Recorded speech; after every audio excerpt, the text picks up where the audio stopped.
The word for today, what they say about you. To prevent Nehemiah from rebuilding Jerusalem's walls, his enemies spread rumors about him. It is reported among the nations, and Geshem says that you and the Jews plan to rebel. Therefore, according to these rumors, you are rebuilding the wall that you may be their king.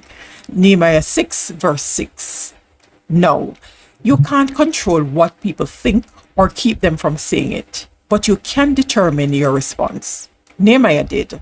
I sent messengers to them saying, I am doing a great work so that I cannot come down.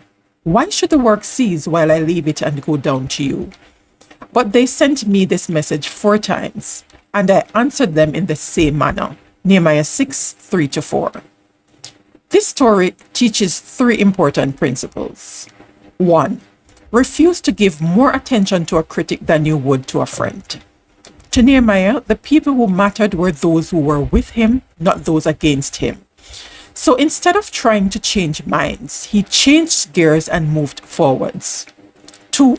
Realize that with opportunity comes opposition. Paul wrote, there is a wide open door for a great work here, although many oppose me. 1 Corinthians 16 verse 9. Criticism can be a sign of respect. Possibly if you weren't succeeding, they wouldn't even notice you. 3.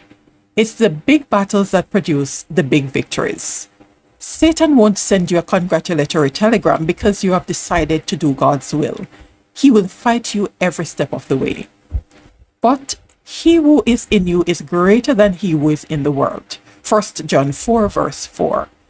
Today God is on your side, so your victory is assured. That is the word for today.